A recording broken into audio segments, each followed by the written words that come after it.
ఆర్ఎస్ఎస్కి సంబంధించి ఇప్పుడు పెద్ద చర్చా కార్యక్రమాన్ని నడిపేస్తున్నారు వామపక్ష భావజాలికులు నెట్లో. ఎందుకంటే ఈ మధ్యన యాక్టివ్ ఇన్యాక్టివ్ కార్యక్రమాలు పెద్ద ఎత్తున నడుస్తున్నాయి.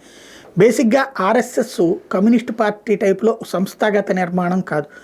కమ్యూనిస్ట్ పార్టీ కార్యకలాపాల్లో ఉండే స్పెషల్ ఏంటంటే సిపిఐ అనుబంధంగా ఏఐఎస్ఎఫ్ ఏఐటియూసీనా ఇట్లాంటివన్నీ నడుస్తాయి.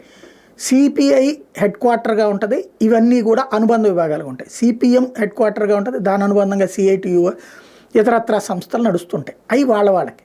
ఆర్ఎస్ఎస్ అట్లాగా మాది ఇట్లాగా ఒక రాజకీయ పార్టీ అని కానీ ఒక హిందూ సంస్థ అనేది కానీ చెప్పుకోదు. అదేముంటుంది, జాగరణ చేస్తాం అంటే జాగృతం చేస్తాం హిందూ సమాజాన్ని అంటుంటుంది. వాళ్ళ పని ఏంటంటే నిజంగానే వాళ్ళకు 35 రకాలైనటువంటి విభాగాలు ఉంటాయి. అట్లాగే ఇంకొక 50-60 రకాలైనటువంటి సేవా కార్యక్రమాలు టోటల్గా ఇంకో 100 దాకా ఉంటుంటాయి. ఆయా సంస్థల మీద అది పెత్తనం కూడా చేయదు. ఆర్ఎస్ఎస్ నేర్పేటటువంటిది ఏంటి అంటే మనిషి ఎట్లా బ్రతకాలి, తన చుట్టూ ఉన్న సమాజంతో ఎలా కలుపుకుపోవాలి, ఆ సమాజాన్ని కలుపుకెళ్ళేటటువంటి సందర్భంలో ఎదురయ్యే సవాళ్ళు ఏంటి, ఒకళ్ళకొకళ్ళు కలుస్తూ ఉండటం వల్ల ఇతరులతో ఒకళ్ళ సమస్యలు ఒకళ్ళు ఎట్లా తీర్చుకోగలుగుతారు, అలాంటి ఒక చైతన్యాన్ని ఇస్తుంది.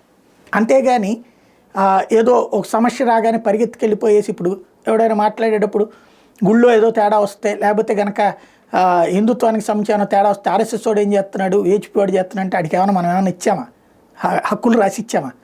ఇవ్వం కదా.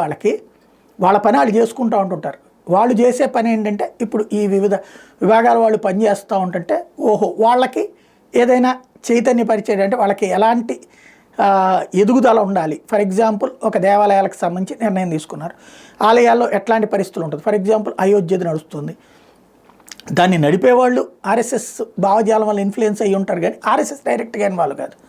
దాన్ని అర్థం చేసుకోవడం ముందు ముఖ్యం.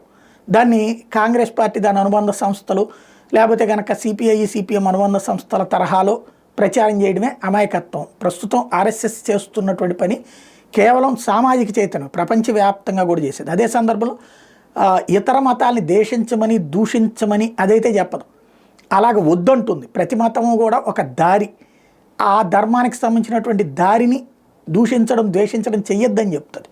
ఈ చేసేటటువంటి వాళ్ళు దాని పేరు చెప్పుకోవడమే ఇక్కడ విచిత్రం.